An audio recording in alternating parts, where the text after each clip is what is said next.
கர்த்தரும் இரட்சகருமாகிய இயேசு கிறிஸ்துவின் நாமத்திலே இயேசுவின் இளைப்பாறுதல் ஊழியத்தின் சார்பாக இந்த தொலைக்காட்சி வாயிலாய் உங்களை சந்திப்பதிலே மிகுந்த சந்தோஷம் அடைகிறேன். இந்த நாளிலும் கர்த்தர் எமக்கு ஏவுதலாய் தந்த வேத வசனம் என்னவென்றால் 2 நாளாகமம் 17ஆம் அதிகாரம் 6ஆம் வசனம். கர்த்தருடைய வழிகளில் அவன் இருதயம் உற்சாகம் கொண்டது, அவன் மேடுகளையும் விக்கிர தோப்புகளையும் யூதாவை விட்டு அகற்றினான் என்று யோசபாத்தை குறித்து அங்கே எழுதப்பட்டிருக்கிறது. யோசபாத் அவனுடைய இருதயம் கர்த்தருக்குள் உற்சாகம் கொண்டது என்று எழுதப்பட்டிருக்கிறது. கர்த்தருடைய வழிகளில் அவன் உற்சாகமாக செயல்பட்டான். மேடைகளையும் விக்கிர தோப்புகளையும் யூதா விட்டு அகற்றினான் என்று எழுதப்பட்டிருக்கிறது. அப்போது கர்த்தருடைய வழி எது என்று பார்த்தோமானால் மேடைகளையும் விக்கிர தோப்புகளையும் அகற்றுவது. இதனால் என்ன பிரயோஜனம் என்று பார்த்தோமானால் தேசத்தில் ஒரு ஆசீர்வாதம் உண்டாக வேண்டும். கர்த்தருடைய வழி என்னவென்று பார்த்தோமானால் கர்த்தர் பரிசுத்தராக இருக்கிறார். இந்த பரிசுத்தத்தை குலைச்சல் செய்கிற எந்த விதமான காரியமும் தேசத்தில் இராதபடி இவைகளிலே எதொன்று இருந்தாலும் தேவனுடைய ஆசீர்வாதம் பூர்ணமாய் தேசத்தில் வராதபடி தடையாக இருக்கும். அது ஒரு சாபமாய் காணப்படுகிறது. அதை தேவன் அருவருக்கிறார். அப்போ அப்படிப்பட்ட காரியங்களை விட்டு நாம் அகன்று போவதிலே நாம் இருதயம் உற்சாகம் கொள்ள வேண்டும். இதுதான் யோசபாத்து செய்தான். அதனால் என்ன பிரயோஜனம் உண்டாயிற்று என்று பார்த்தோம்னால் அவன் தேசத்திலே ஆசீர்வாதம் பெருகிற்று. அநேகர் ராஜாக்கள் வந்து காணிக்கை கொடுத்தார்கள். யுத்தம் இல்லாதிருந்தது. சமாதானமாய் ஜனங்களை நடத்தினான். அப்போ தேசம் அழிக்கப்படுவதும் தேசத்திலே ஒரு சமாதானமற்ற நிலையில் ஜனங்கள் வாழ்வதும் என்ன காரணம் என்று பார்த்தோம்னால் தேவன் அருவருக்கிற எந்த ஒரு காரியத்தை தேசத்தில் ஜனங்கள் செய்தாலும், தலைவர்கள் செய்தாலும், ராஜாக்கள் செய்தாலும், இன்றைய இருக்கிற அதிகாரிகள் செய்தாலும் அது தேசத்தை ஆசீர்வாதமாக இராதபடி கேடு உண்டாக்கிவிடும். அங்கே ஆசீர்வாதத்தை காணவே முடியாது. அப்போ தேவனுடைய கர்த்தருடைய வழியை அறிந்து அதன்படி செயல்படும் பொழுது தான் அந்த தேசம் ஆசீர்வதிக்கப்படும். அந்த காரியத்தை செய்வதிலே நம் இருதயம் உற்சாகம் கொள்ள வேண்டும். யோசபாத் அதோடு நிறுத்தவில்லை. அவனுடைய பிரபுக்கள் எல்லாரையும் இந்த யூதா பட்டணங்களுக்குள்ளாக அனுப்பி அங்கே இருக்கிற ஜனங்களுக்கெல்லாம் வேத புத்தகத்தை எடுத்து போதிக்கும்படி செய்தான். அதனால் ஜனங்கள் வேதத்திலே தேறினார்கள், வேதத்தை அறிந்து கொண்டார்கள், தேவனுடைய வழியை கற்றுக்கொண்டார்கள். அதனால் அந்த தேசத்திலே சமாதானம் உண்டாயிருந்தது. அப்போ இந்த காரியங்கள் செய்வதிலே யோசபாத்துடைய இருதயமானது உற்சாகமாக இருந்ததை நாம் பார்க்கிறோம். நம்முடைய தேவனாகிய கர்த்தர் எதை செய்ய விரும்புகிறார் என்பதை அறிந்து கொள்வது மிக மிக அவசியமாக இருக்கிறது. அதிலே நாம் இருதயம் நாட்டம் உள்ளதாக இருக்க வேண்டும். அதிலே நம்முடைய இருதயம் வாஞ்ச உள்ளதாக இருக்க வேண்டும். அதிலே நம்முடைய இருதயம் எப்பொழுதும் தெளிந்த நீருடைய போல காணப்பட வேண்டும். எப்பொழுதும் கர்த்தருடைய சிந்தையின்படி நடக்க வேண்டும். அதுதான் தேவன் விரும்புகிறார். என் ஜனம் வெட்கப்பட்டு போவதில்லை, என் ஜனம் சாபத்துக்குள் வாழ்வதில்லை. இக்கட்டான சூழ்நிலையிலும் கூட கர்த்தர் விடுவித்து பாதுகாப்பேன் என்று வாக்களித்திருக்கிறார். ஆனால் ஒரு தேசத்துக்கு ஒரு சமாதானம் உண்டாகாதபடி தேசம் சாபத்துக்குள்ளாக தள்ளப்படுகிறதுக்கு காரணம் என்ன என்று பார்த்தோமானால் அதற்கு முக்கிய காரணம் தேவன் அருவருக்கிற காரியங்களை கற்று அந்த வழியில் நடப்பது. அதனால தான் தேசத்தில் சமாதானம் மட்டும் போய்விடுகிறது. உலகமானது உன் இருதயத்தை லகுவாய் உற்சாகப்படுத்திவிடும். அப்படி உலகத்துக்கு உன் இருதயத்தை விட்டுவிட்டாயானால் குடும்பத்தில் சமாதானம் இழந்து விடுவோம். நமக்குள் இருக்கிற சமாதானம் போய்விடும். தேசத்திலையும் சமாதானம் இராது. நம்ம கொடுக்கப்பட்ட வேலையிலே சமாதானம் இல்லாமல் போய்விடும். வியாபாரத்தில் சமாதானம் இல்லாமல் போய்விடும். இதற்கு முக்கியத்துவம் என்னவென்றால், நாம் தேவனுடைய காரியத்தில் உற்சாகம் இல்லை, உலகத்திற்கு ஒத்த வேஷம் தரித்து கொண்டு நாம் உலகத்தோடு வாழ்ந்து கொண்டு உலகத்திலே உற்சாகமாய் இருக்க விரும்பினோமானால் நாம் வழி விலகி போகிறோம். இந்த உலகத்திலே தேவன் அருவருக்கிற எந்த ஒரு காரியத்திலும் தேவ பிள்ளைகள் விலகி நடக்க வேண்டும். இந்த வேதத்தில் நாம் வாசிக்கும் பொழுது யோசபாத் கர்த்தருடைய வழியிலே அவன் இருதயம் உற்சாகம் கொண்டது போல நாம் அவருடைய வழியை கற்றுக்கொண்டு அதிலே நடப்பதிலே உற்சாகம் கொள்ள வேண்டும். அவன் சும்மா இருக்கவில்லை. அவன் பிரபுகளெல்லாம் இடங்களிலும் அனுப்பி பிரசங்கித்தான், போதித்தான், கர்த்தரையுடைய அவருடைய அற்புதத்தையும் அடையாளத்தையும் வெளிப்படுத்தினான். அதனால் ராஜ்யங்களில் உள்ளவர்கள் பயந்தார்கள். கர்த்தருடைய அந்த பலத்த கரத்தினால் செய்யப்பட்ட அற்புதத்தையும் அடையாளத்தையும் கேள்விப்படும் பொழுதே அவர்கள் பயந்தார்கள். யோசபாத்தோடு யுத்தம் பண்ணாதபடி பயந்திருந்தார்கள் என்று வேதத்தில் பார்க்கிறோம். நாம் ஆராதிக்கிற தேவன் இன்னார் என்று நாம் அறிந்திருக்கிறோம். அவரால் செய்யக்கூடாத அதிசயமான காரியம் ஒன்றுமே இல்லை. ஒரு தீவெட்டியும் பானையும் வைத்து எக்காலத்தை கொண்டு ஒரு யுத்தத்தை ஜெயிக்க கூடுமானால் நம்முடைய வாழ்க்கையில் வருகிற இந்த சின்ன சின்ன காரியங்கள் எல்லாம் அது அகன்று போகாதா? நம்மை கை தூக்கி விட மாட்டாரா? எப்படிப்பட்ட பிரச்சனைகள் வந்தாலும் சரி, நம்முடைய இருதயமானது எப்பொழுதும் கர்த்தருடைய வழியில் நடப்பதிலே உற்சாகம் கொள்ள வேண்டும். இன்றைக்கு உலகத்தோடு நாம் இணைந்தோமானால் லகுவாய் வாழ முடியும். ஆனால் முடிவிலே கர்த்தருடைய ஆசீர்வாதத்தில் அங்கீகாரத்தை பெற்றுக்கொள்வோமா என்று பார்த்தோமானால் மிக கடினமானது. தேவனுடைய ராஜ்யம் என்பது லகுவானதல்ல, மிக கடினமான வழி. ஆனால் அந்த வழியில் நடக்கும் பொழுது நாம் இருதயத்தின் ஒரு உற்சாகத்தோடு செயல்பட்டோமானால் அது நலமாக இருக்கும்.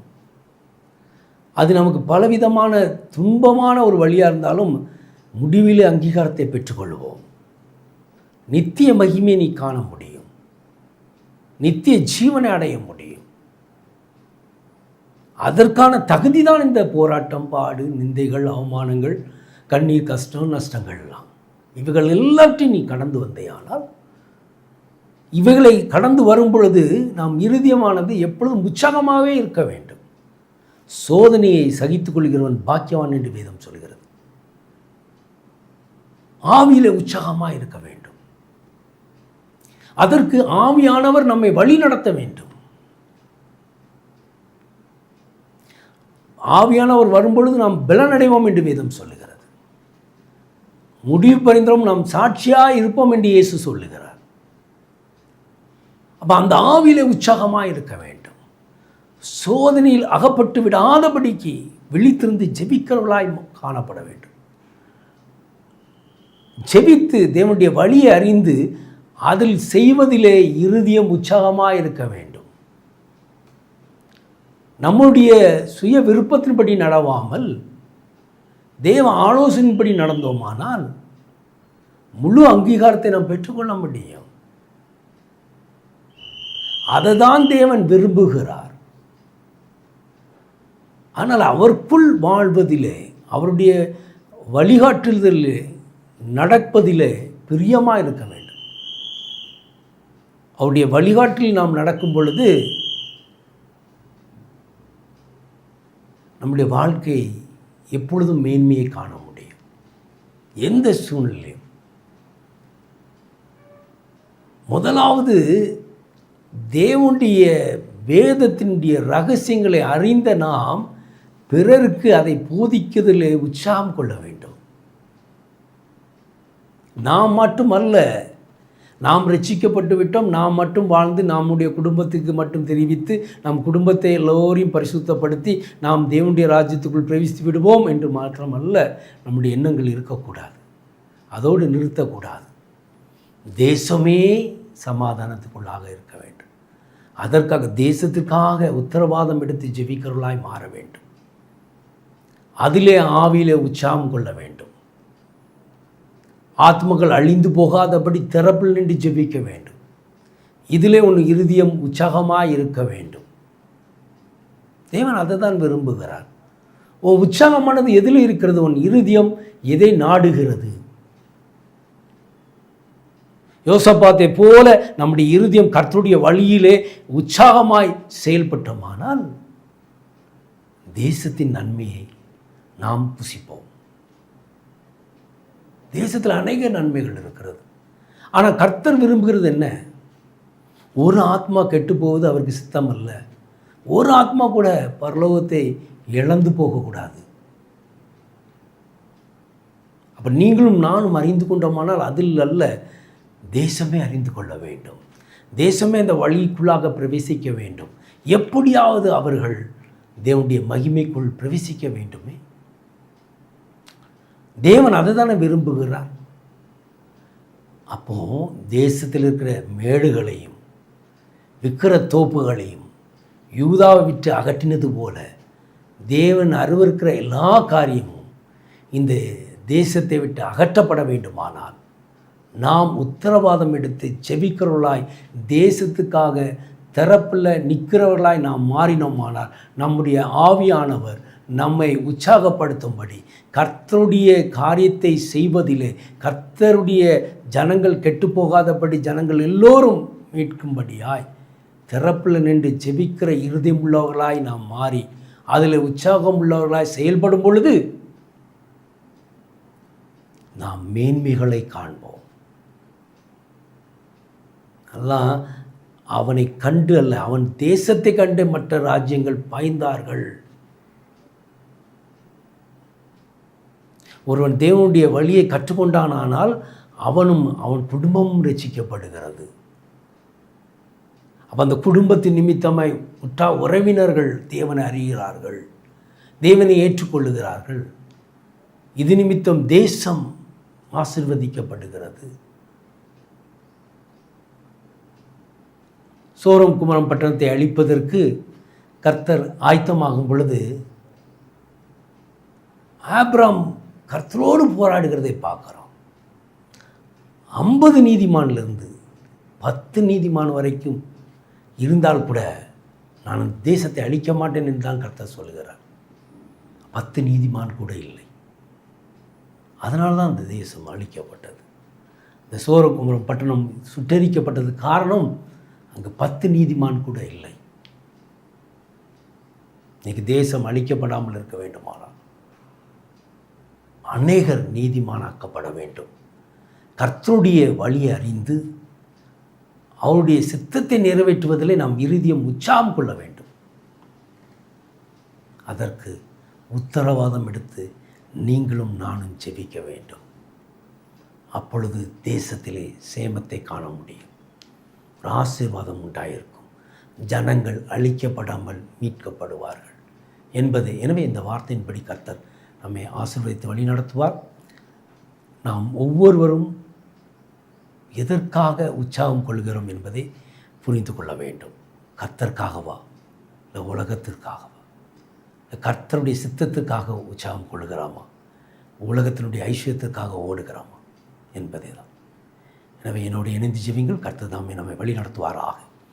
அன்பின் பிதாவே, உம்மை நோக்கி எங்கள் கண்களை ஏறெடுக்கிறோம் அப்பா. கிருபை நிறைந்தவரே, மகிமின் ராஜாவே, 2 நாளாகும் 17ஆம் அதிகாரம் 6ஆம் வசனத்தில் சொன்னபடி கர்த்தருடைய வழிகளிலே நடந்து அதை செயல்படுத்துவதிலே எங்கள் இருதயம் உற்சாகம் கொள்ளட்டும் என்று இந்த வேளையில் நாங்கள் ஜெபிக்கிறோம் அப்பா. ஜபத்திலே தரித்திருக்கவும் தேசத்திற்காக ஜெபிக்கிறவர்களும் உத்தரவாதம் எடுத்து ஜெபிக்கிறவருமாய் எங்களை மாற்றுவேராக. எங்கள் வாழ்க்கையில் இருக்கிற குறைகள் குற்றங்கள் எல்லாத்தையும் மாற்றி அப்போ நிறைவான பலனினால் எங்களை நடத்துவேராக. முற்றிலுமாக நம்முடைய கரத்தில் ஒப்பு கொடுத்து ஜெபிக்கிறோம். இயேசுவின் நாமத்தில் மகிமை உண்டாவதாக. தொடர்ந்து எங்களை எடுத்து பயன்படுத்தும். இயேசுவின் நாமத்தில் ஜெபிக்கிறோம் ஜீவனுள்ள நல்ல பிதாவே. ஆமேன், ஆமேன், ஆமேன். கர்த்தர் தாமே உங்கள் ஒவ்வொருவரையும் ஆசீர்வதிப்பாராக. தொலைபேசி எண்கள் மேலே கொடுக்கப்பட்டிருக்கிறது. தொடர்ந்து அதில் தொடர்பு கொண்டு விண்ணப்பங்களை தெரிவித்து ஜெபித்துக் கொள்ளலாம். உங்கள் சாட்சிகளை பகிர்ந்து கொள்ளுங்கள். அநேக சாட்சிகளை பகிர்ந்து வருகிறீர்கள். அந்த சாட்சியில் நிலைத்திருக்கும்படி கர்த்தர் கிருபை செய்வாராக. ஆமென். God bless you.